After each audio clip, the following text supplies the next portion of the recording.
Алианите. Те са общество, обвито в мистика. Мюсюлмани са, но не се молят в джамии. Жените им не носят фереджета, а в някои от ритуалите им се прокрадват християнски символи. Защо не допускат друговерци сред своите, на кой бог се молят и как живеят в една християнска държава? Ще видим заедно сега, отблизо. Влизам в тюрбето, молитвения храм на алианите, и пред мен се отваря напълно непознатият и така различен свят на тези хора. Те нямат джамии, молят се в тюрбе или теке. Това са ниски свещени сгради, посветени на алианските светци. Пазят ревниво своя свят от очите на друговерци. Зейра, благодаря ти, че открехна тази врата и ме допусна в този своеобразен молитвен храм, тюрбето. Това свято място за вас, алияните. Какво правите тук, когато дойдете? Какви са вашите ритуали? Нашите ритуали, когато почине някой. Тук правим в този храм 40 с курбан. Цялото село? И цялото село не, само алияните. Първо се влиза тук. 3 пъти се обикаля, всички свещи така се взимат. И накрая тук за 1-2 минути се сяда и се слага дарение. Кой колкото може. 1 лев, 10 лева, кой колкото възможност има. И затова има каса там. В тюрбето, в което е и касата, се заключва с 3 катинара. Ключовете са в 3 различни човека. Когато се вземе решение за отваряне на касата, присъстват всички от общността, за да се преброят парите пред очите им. С част от тях се купуват 80-100 кг ориз, колят се 2 телета и се прави пилав. С него се гостят хората от селото. Когато отидеш в християнски храм, там има отец, свещеник, поп. Когато отидеш в мюсюлмански храм, има имам. Какво има, когато дойдеш тук? Ние, когато дойдем тук, и ние си имаме деде, казваме ние, деде. Човек, който отговаря, той е главен и на него всички се покланяме. Подобно на християните, вие палите свещи? Да, палим. Имате ли молитви? Да, преди да се палят, има специален човек, който казва молитвата и пали свещите. 7 свещи се палят преди да се почне обряда в другата сграда. Другата сграда, както я нарича Заире, е мястото, където се извършва обредният танц. Там се правят и събиранията, празненствата, на които се раздава храната. В алианството са скрити много езотерични знания, символика и послания, до които се докосваме с любопитство. Векове наред общността ревниво пази ритуалите си, но през последните години склонява да допусне чуждо око да надникне в таинствата им. Пестеливо разкриват една част от обредите си, но други ревниво пазят, за да не изчезне магията.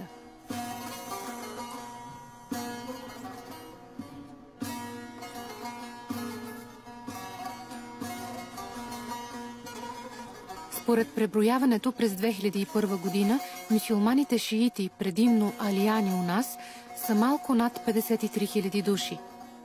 А ние сме на гости в село Горна крепост, където живеят близо 500 алияни. Преди да влязат в тюрбето, молитвения храм, те събуват обувките си и внимават да не загърбят мощите на светеца.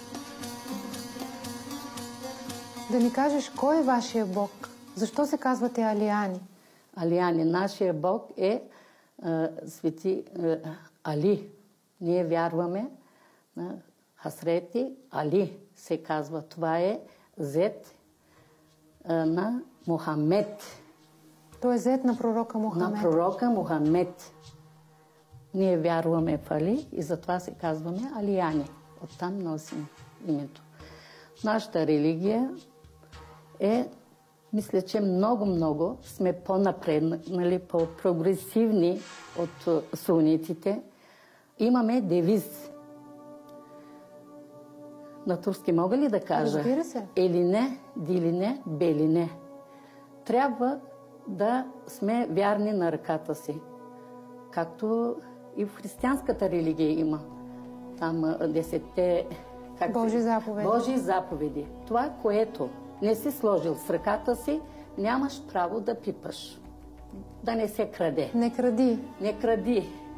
После, на езика си трябва никога да не обиждаш, да не говориш по адрес на други хора, да не са клюкарства, да не са злепоставят, когато не познаваш на човека. И били не всички сме Божи чеда, нали, от кръста, и за това трябва друго, чужда жена да не се поглежда, да не се поглежда.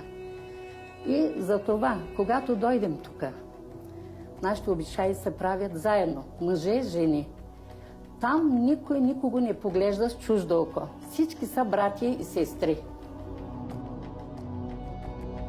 Алияните са известни у нас като казълбаши или алеврити. Те са затворена общност. Казълбаши означава червеноглави, понеже носят червени кърпи. Те са мюсюлмани, по-близки до шиитите, с специфична обредност. Различават се от сунитите по духовния им водач – Али. Вие нямате джамии? Ние джамии нямаме. Ние имаме тюрбета. А защо сте така затворена общност? Сякаш много малко хора знаят за вас. Ами не знам, защото нашите обичаи се правят обикновено вечер. И говорят разни неща, че какво ли не правим, като сме заедно вътре. Чули сте и другата дума на алияните? Казълбаши. Казълбашите, да. Много не наобичат. Аз пък сега разбирам, че ви недолюбват. Защо така? Много. Каква е основната разлика между вашите мюсюлманските религии? С какво най-вече се отличавате от турците, да речем? Ами те отиват в джамии. При тях, като се съберат жените отделно, мъжете отделно, никога в една стая не се влиза. И даже и мъжете носят, сервират яденето, жените не се показват. А докато при нас всички сме заедно. И сте равни. При нас, да. И ракия. При нас се пие ракия, да. Не е забранено. Всичко не е забранено. Религията не забранява. Не забранява. На нашата религия не е забранено да се пие алкохол. А свинско ядете ли? И свинско едем, но курбана се коли обикновено овен, коч.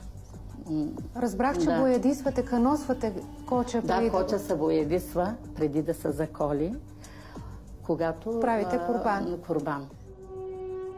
Независимо, че са мюсюлмани, в някои техни порядки можем да видим християнски елементи. Дори най-големият им празник е Хадрелес или Едрелес и съвпада с нашия Гергьовден. На 6 май момчетата люлеят момичетата на люлки.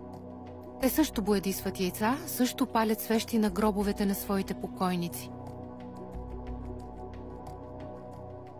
Преди е имало много работа, предишните времена. Кръската работа, как свърши, вече на есен се открива. Откриване има. А шуре, когато се готви сладка варена пшеница. Да. Да, тогава това се казва ашуре. Ашурет. Почва се годината. През зимата по-често се събират и се приключва на пролет. Преди постъпването първа пролет, Султан Меврус се казва, тогава пък яденето с яйца, кокоши яйца и всяко семейство си носи кокошка за колена. Какво ви доближава обаче до християнските обичаи? До християнските обичаи не доближава това, че ние като почине някой, почваме 3, 5, 7, 12, 40 и година. 40 ден и годината с овен, коли се курбан. Да, събира се нашата общност пак. И тогава вече, като се събере, молитви. А веселите ли се после? Или това е тъжен празник? Не, това веселба не може да се каже, но се играе семах, казваме. Танц, обреден танц.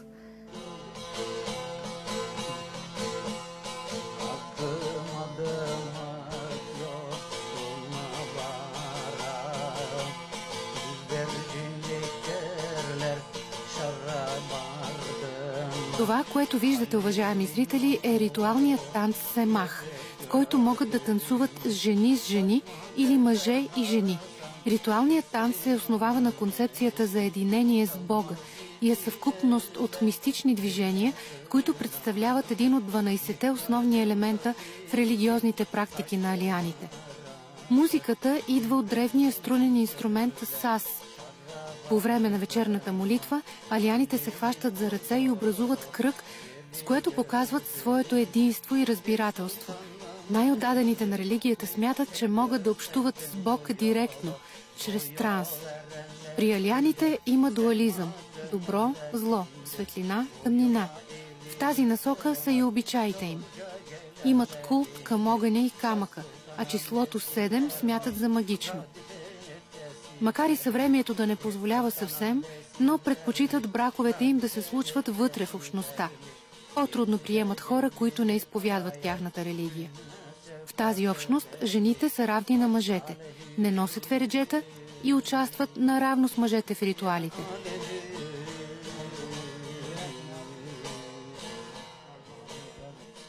Кажи ми сега, Заира, това е своеобразен гроб. Да, Хазър Баба. Това е нашия светец. Тук има и от майка съм чувала още. Отворено е било, 4-етажно, само тухли камъни.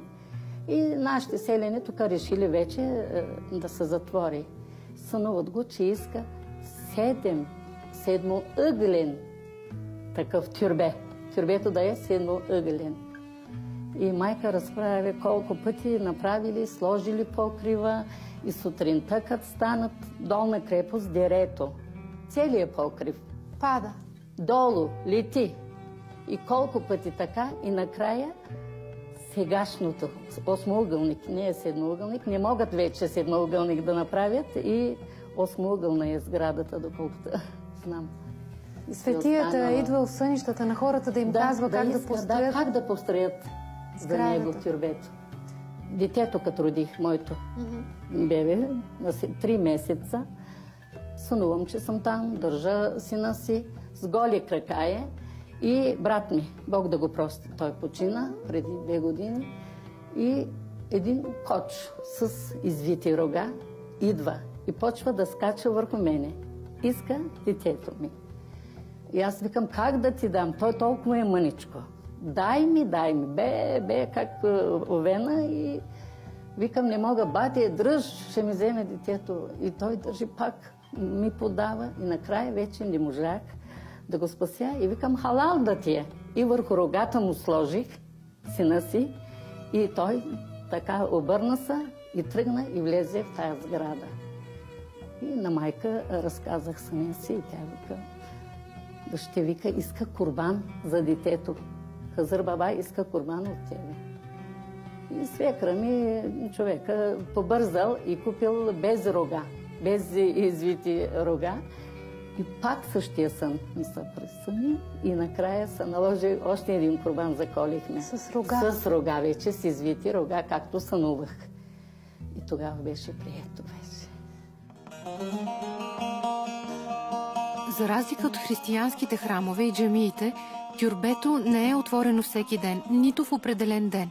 Отваря се, когато има събитие или голям празник, или курбан. Алияните се събират предимно вечер.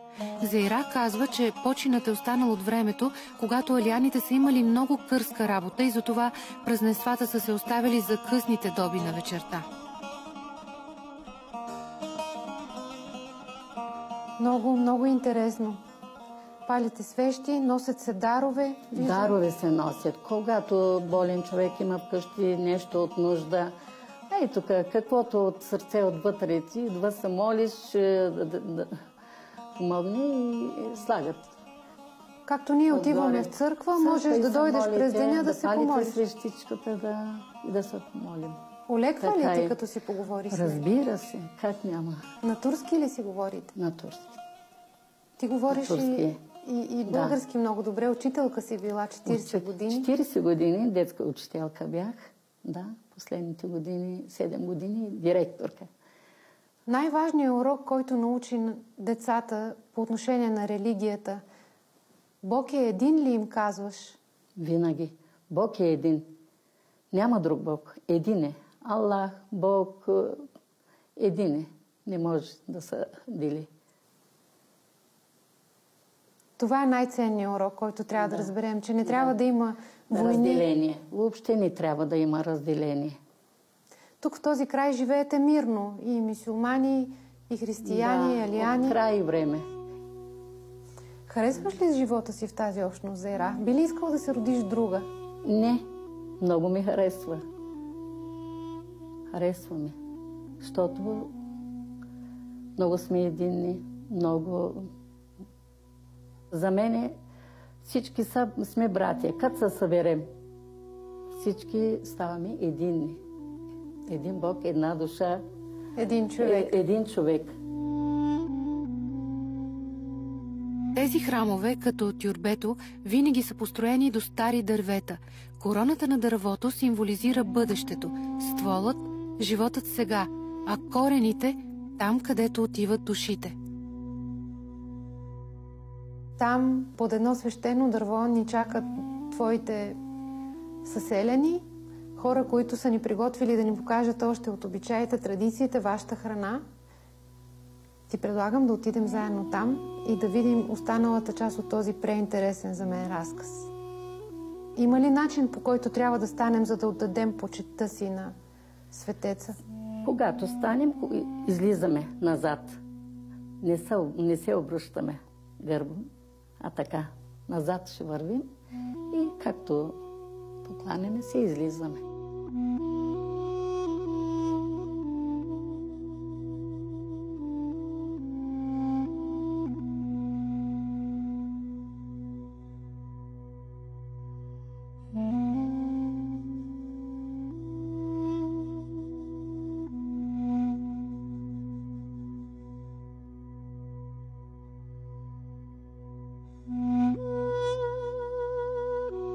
Така? Да. И сега?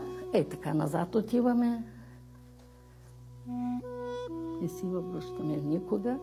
И от тук вече излизаме и пак така се покланяме. Взимаме с ръка.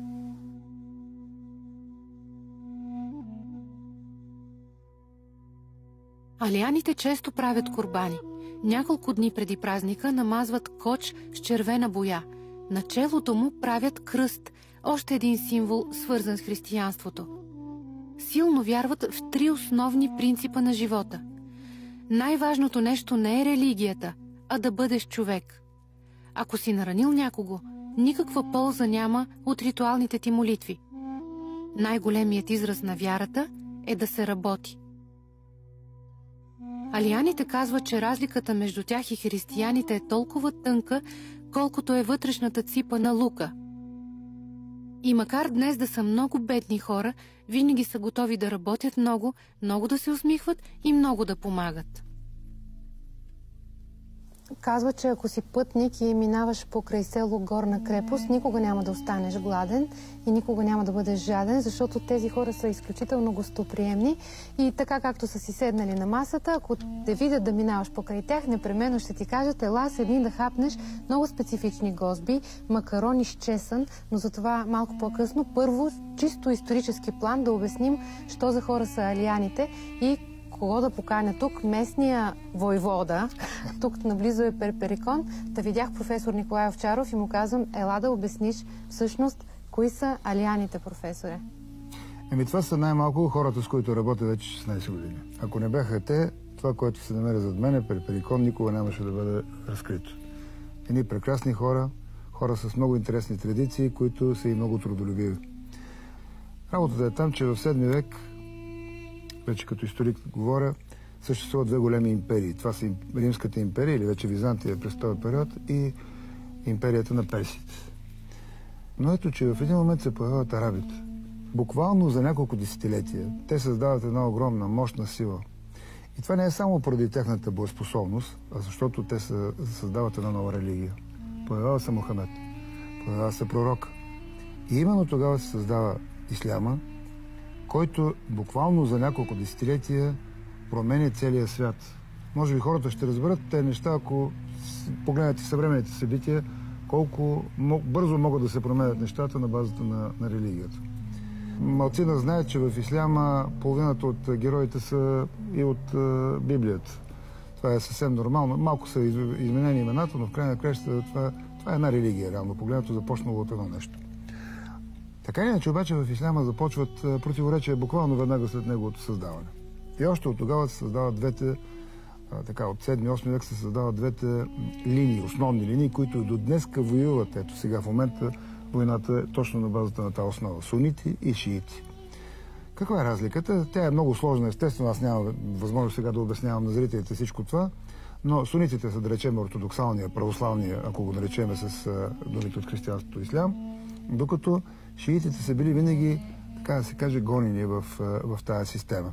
Шиитите, всъщност, тяхната религия се основава от Али, който е зет на Мохамед. Това са всъщност реални исторически събития, че от края на 7 началото на 8 век, когато наистина на бързо създадената огромна държава започват големи размерици. И именно тогава вече се създават и тези нюанси в религиите.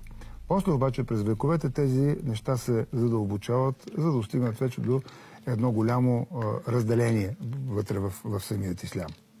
Хората, след които ние се намираме, са именно шиити. Наричаме ги алияни. Всъщност правилното, което трябва да ги наричаме, са алевити. Това е тяхното.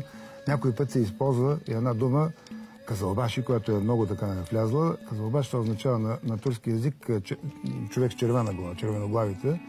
Това е малко даже обидно за тях, но в края на краищата това са термините, с които се оприличават. Но алевити или алияни, това е именно последователите на Али, на зете на пророка Мохамед. Разликите са доста големи и те се задълбочават през хилядолетията. И днеска ние виждаме, пък и ти го видя това нещо, когато влезе в тяхното тюрбе, че те имат неща, които са много сходни по-скоро до християнството, бих казал, отколкото до ортодоксалния ислям. Помня преди 30 години, когато за пръв път попаднах тук и когато направихме едно такова събиране и когато ги видях с тези красиви цветове, как ми направи много силно впечатление на фона на в общи линии по-сивият ортодоксален ислям. И още нещо, което е много важно, използването на икони. Виждаме образа на Али, виждаме образа на 12-те негови последователи, верни последователи, които буквално са както Христос и 12-те апостоли в края на краищата.